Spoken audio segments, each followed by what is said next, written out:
Show. Hello! Ako yung nagsasalita para hindi tayo magkadayaan, okay? Kaya, yung mga ganitong usapin, kapag wala ka talagang planong mandaya, magiging mature ka at professional ka na makikinig at magiging honest ka na makikipag-usap at positibo ka makikinig sa feedback at i-implement mo at i-improve mo ang lahat ng mga improvement na suggestion. At kapag hindi naman tama yung suggestion, Sir Chairman George Garcia, bakit hindi na lang kayong mag-respond at itama kung anong sinasabi ko?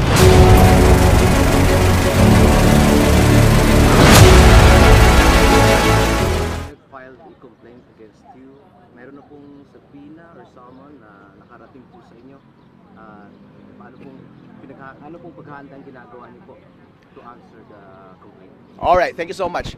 So far, ang development pa lang ay yung nangyari noong Friday. At ang ginawa nila ay naglabas sila ng press release at nag-file sila ng complaint. Hindi ko pa nare-receive yung complaint pero nakita natin yung screenshot sa Facebook. At ang nakalagay doon, nag-file sila sa akin ng Article 154 in relation sa cybercrime kasi nagawa siya over the internet. Yung Article 154 ay hindi yun cyber libel tulad ng sinasabi ng iba. Yun ay unlawful publication, unlawful utterances. Itong provision na to ng Revised Penal Code ay napaka-obscure. Walang nasasampahan ng kaso under sa provision na ito. Pero somehow nakahanap ng provision ng COMELEC na mag-prosecute ng isang tao dahil sa isang fake news, kunwari. Kasi ang elements ng crime na ito ay nagbibigay ka ng false news or fake news na maaaring that will endanger public order, di ba? Pwedeng pasokin, di ba? Kung sakasakali, first time tayo dyan, tayo magiging case sa Supreme Court kung matutuloy ang kaso na yan. At sabi rin nila dun sa press conference, magsasampa rin sila sa akin ng disbarment sa Supreme Court, tatanggalin rin nila ako ng lisensya bilang CPA sa PRC, at magsasampa pa sila ng isang election offense din under Election Code 881 at ang provision na yun is I think 261Z11 at parang pang fake news din yun at ang sinasabi lang doon mas specific is spreading false information that may disrupt the process of elections. Aware ka ba sa TN3? Yes. Nilalaban nilang for 3 years about sa Dayan ng 22 election. I've met with the group of Mr. Trio yesterday and lahat ng big shot na tanging nagmamalasakit para sa isang honest na eleksyon ay nakilala ko sila kahapon at maganda po itong pagkakataon para sa lahat ng concerned citizen at lahat ng eksperto ay magsama-sama. Wala pong mawawala sa atin. Bilang mamayang Pilipino, mag-isa po tayo para isaayos po natin ang ating eleksyon. COMELEC, Chairman George Garcia, ikaw na lang ang kulang. Attorney, follow-up lang po. Dahil nga nasampahan ho kayo ng reklamo, sa tingin niyo po hindi yun uusad? And hypothetical question, if the charges would reach the Supreme Court, handa ho kayo? Handa po tayo sa lahat ng yan. Nagtitiwala pa rin ako sa sistema ng hustisya ng ating bansa. Merong malakas na tradisyon ang Pilipinas na pagproprotekta ng kalayaan nating magsalita bilang mamamayan. At parating kontrabida ang gobyerno.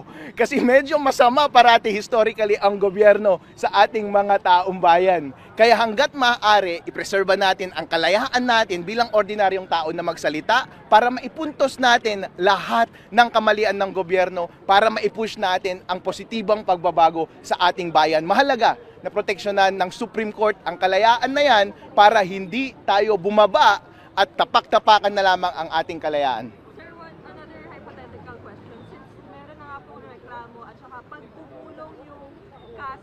Are you willing to show sa Supreme Court or kung saan mang korte yung sinasabi mo yung backdoor para mapatunayan lang na meron ngang pwedeng maniobrahin yung halalan?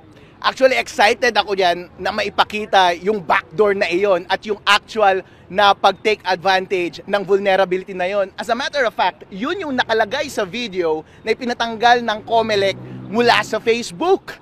At excited akong makita yan. Ipapakita ko sa prosecutor, sa korte at sa Supreme Court, Sir, napaka-basic ng principle na ito at ng vulnerability na ito. Pwede bang itama natin? Napaka-simple lamang. Kung gusto nga sana ninyo at kung sasabihin ni Chairman George Garcia na hindi niya na ako kakasuhan ulit, pwede ko ulit i-demo. Napaka-simple at napakaganda, napaka-convincing.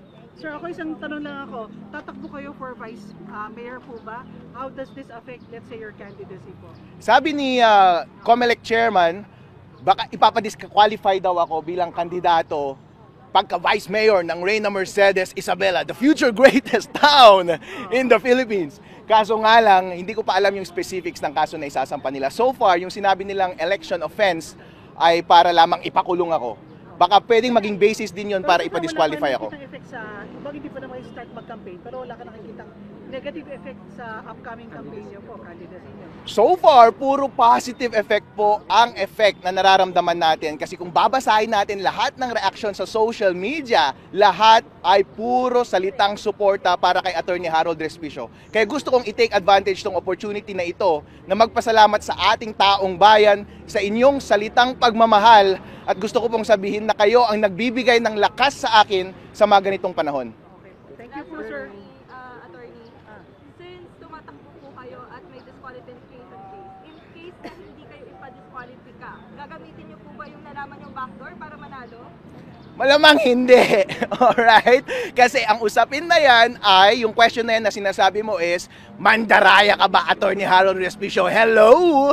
Ako yung nagsasalita para hindi tayo magkadayaan. Okay?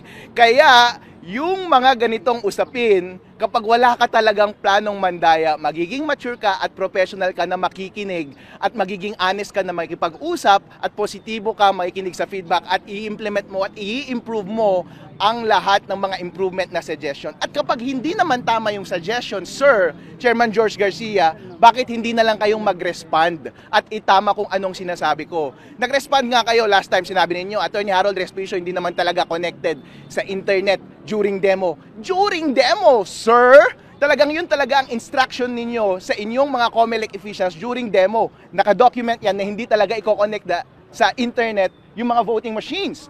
Kaso nga lang, merong days before election day, meron kayong parang dry run, hindi po ba? Ito troubleshoot ninyo kung connected sa internet yung voting machine. At kapag connected na sa internet, okay na lahat ng troubleshooting, okay na, iiwan mo na lang yung makina, and on election day, i-on mo na lang yung makina. Walang explicit na instruction doon sa ACM rules, ACM procedures, Annex B ng COMELEC Resolution 11098 na nagsasabi na tanggalin mo muna sa internet yung voting machines bago at habang nagpiprint ng election returns. Inuulit ko, ang tanging hinihiling ko lamang sa iyo, Chairman George Garcia, is i-amend mo yung ACM procedures at maglagay ka lang ng isang sentence doon, wag i-connect sa internet yung voting machines on election day bago at habang nagpiprint ng election returns. Ano po ang masama doon? Tapos na, no? Tapos na agad.